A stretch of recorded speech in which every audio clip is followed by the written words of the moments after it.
Out of nowhere, during Super Bowl 52, a teaser for Solo, a Star Wars story, dropped, and it gave us a look into the next Star Wars film, which takes place several years before A New Hope.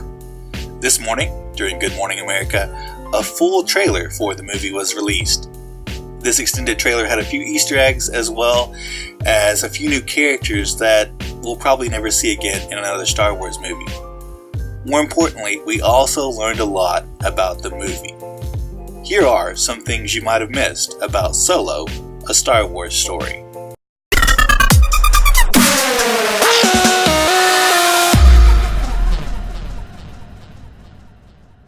So excited we finally got this movie, at least a trailer for the movie. It's finally here.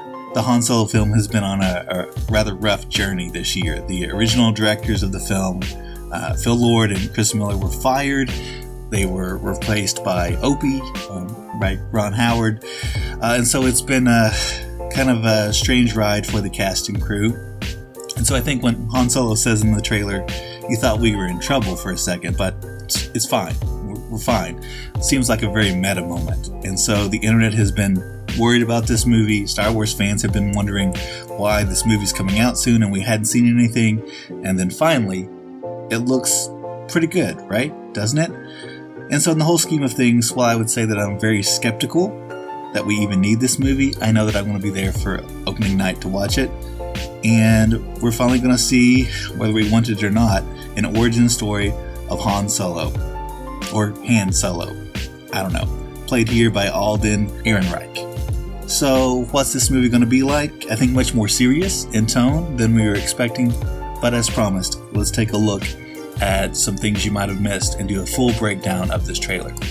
The trailer starts off with Han starting up the Millennium Falcon. Everything looks fancy, shiny, new, flipping some switches in the cockpit. We jump right to a young Han Solo flying some kind of speeder, and he is accompanied by Emilia Clarke's character Qi'ra. Hope I'm saying that correctly. And they're kind of on some kind of escape, some kind of run in the land speeder. And we hear him say, "I've been running scams on the street since I was 10. Thankfully, it doesn't seem like we're going to get a 10-year-old Han Solo from this. I hope not." And if you look at the top of the image, you'll see Han's golden dice, which eventually find their home in the Millennium Falcon and end up playing a pretty important role in The Last Jedi, even though, to be honest, I had watched Star Wars about 1,000,000 times. I had never really noticed them or found them iconic, but it's a really nice touch here. And so Han and Qi'ra are being chased by a stormtrooper and a different land speeder. We also hear Han say, "I was kicked out of the flight academy," when he's talking about his time in the Imperial Academy. And he continues saying, "for having a mind of my own."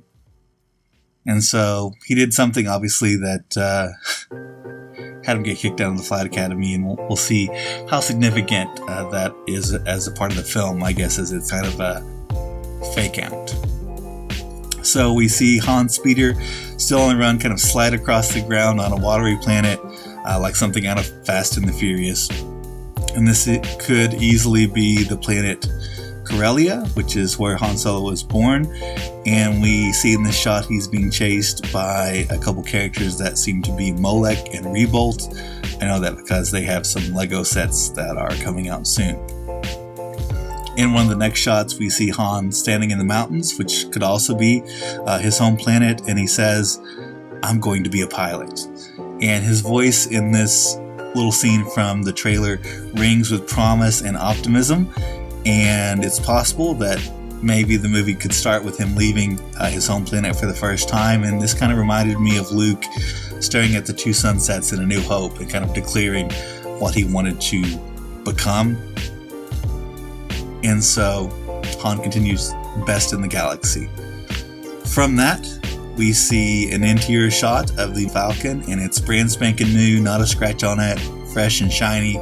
So it's not a piece of junk like Luke said. It's not garbage like Finn and Rey said. This is seemingly a brand new Falcon. Then we see a quick shot of Han standing in front of the Falcon during what seems to be some kind of sandstorm or dust storm. And at the top of the screen are perhaps two suns. So this could be taking place on Tatooine. Maybe it could be part of the Kessel Run. We don't know. Anything could happen. In one of the other shots, we see on a beach Tobiah Beckett, played by Woody Harrelson, who says, "Hey kid, I'm putting a crew together." And this scene seems to be very much implying that Woody Harrelson's character is going to be kind of a mentor to Han, teaching him everything he knows about being a scoundrel and the smuggling business and perhaps being scruffy looking. And this is our first really good look at that character who's assembling a crew. Next we see Qi'ra in a striking red cape along with an unnamed droid who is apparently being voiced by Phoebe Waller-Bridge. And I think every Star Wars movie needs a droid. Rogue One proved that by giving us one of the best droids in all of Star Wars. So this unnamed droid, who knows? Maybe there's unlimited potential here, but since he doesn't get a line, we still don't know what his name is. We'll have to wait and see how that works out. Next we see what maybe the internet is most excited about, the first shot of Lando, played by Donald Glover, and he looks totally awesome. And I'm going to go ahead and say that even if the rest of this movie is no good, if it turns out to be a flop, I promise that Donald Glover is going to kill it in this movie. It's perfect casting. The TV spot showed that, and this trailer shows that too. Next, we have a brand new alien that has some goggles, forearms, very obviously CGI. And at first glance, you might think it's Maz from Force Awakens or Last Jedi, but doesn't seem to be that at all. Next, we go to a snow-filled planet, and we see Chewie for the first time, who obviously belongs in a Han Solo movie. And I want this planet to be Hoth, and I know it's not Hoth. But we see Beckett there with Chewie, and it seems at this point Han and Chewie are already close, and Beckett doesn't understand Wookiee. Han already does, so when you hear Chewie roar in response, Han says, "That's a yes." Next we go inside the Millennium Falcon, and we see Lando piloting the ship, because we gotta remember that Han is not the original owner of the Falcon. Lando was, and so he's seated in the pilot seat. Han's in the back. The droid is next to him. They have a hand signal. It's pretty cool. Next, we go to some kind of fancy bar, much fancier than the Mos Eisley Cantina, where we first meet Han in A New Hope. And like I said, seems to be pretty high class. Qi'ra's there as well. You see a singer in a gold outfit, strangely enough accompanied Futurama style by a head floating in a jar, and the singer's wearing more gold than even Snoke was rocking, and so my guess is that this is perhaps a heist. And we see this other shot of Qi'ra, who says that she, quote, might be the only person who knows who you really are. Then we go to what's obviously a fight scene in the movie. We get a quick look at a shootout that's about to take place. Han is facing these guys. There's a nice close-up of his hand next to the holster. And it reminds me a lot of the scene from Raiders of the Lost Ark, where Indiana Jones, obviously played by Harrison Ford, just shoots the guy with the sword instead of using his whip. I don't know, I got that vibe from this. But this is obviously a very Western-style gunfight, and I think it's a good clue of what this movie might look like. We'll get part Western, part heist film, and I think, that's a nice departure from what we've been seeing in the franchise. Kind of like, in a weird way, Ant-Man was kind of like a heist movie in the MCU. This seems like it might be a heist movie inside the Star Wars universe. We also get a closer look at the person in the center of this group that Han is kind of fighting off here. His helmet has writing in what is apparently Aurebesh writing, which is a writing system used to transcribe BASIC in the Star Wars universe, and is mostly used in the Outer Rim territories. So it'll be interesting to see, do these gang members have any ties to anyone in the Outer Rim? Are they part of the villains in the story? And as we move on to kind of close out this trailer, I think it's interesting. We didn't see any Jabba the Hutt. We didn't see any Boba Fett. So while I guess that they'll be in this movie, either they're saving that for a full trailer closer to Memorial Day, or maybe they're just going to get cameos in Solo. But it'll be interesting to see how that shakes out.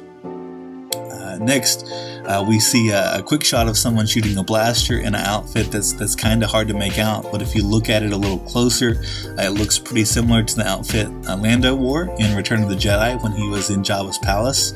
So maybe this is Lando in costume. Maybe this is someone working in Jabba's palace that Lando eventually steals the costume from. Who knows? Next, we see a large explosion, and at least it's implied that Han Solo is flying the ship. And next, we see, if nothing else, what gave me the most hope from this trailer is when Ehrenreich has the smirk, and we see that he has the smirk down. And I think that's a relief to me and a lot of Star Wars fanboys, because he doesn't sound like Harrison Ford. He doesn't look that much like young Harrison Ford. And the TV spot during the big game essentially left him out of that trailer, which made me nervous. So the smirk, if nothing else, that we see toward the end of this trailer made me feel a lot better about the film as a whole, that actor and maybe the film itself is going to get a lot more right, a lot more correct than we maybe thought. Toward the end of this trailer, we see some TIE fighters chase down the Millennium Falcon coming out of a cloud. We see a Star Destroyer. Maybe it's Cloud City. Maybe it's space fog. Maybe it's a gas planet. I don't know. And we see other variations of the TIE fighter that we haven't seen before, perhaps stocked with some more weapons and ready to sell some more toys along the way for anyone that says, oh, I don't have one of those in my collection yet. New TIE fighters coming with this movie. And then finally, we see the crew aboard the Falcon avoiding some type of giant creature. Looks to be even bigger than the giant thing we see, the Exogoth in Empire Strikes Back. Some people online are saying this could be a Purrgil, which is like a giant space whale, but made for an exciting end to the movie that kind of was a really nice callback to Han Solo as a heroic pilot in Empire Strikes Back. And we also see in this shot a clear look at what is a new paint job for what is obviously a new Falcon, along with these glimpses of the giant space squid thing. Obviously, there's a lot more. If you see something I missed, let me know in the comments below. Thanks again for watching, and I'm excited to learn more about this film as we get more trailers, and especially when Solo, A Star Wars Story comes to theaters on May 25th.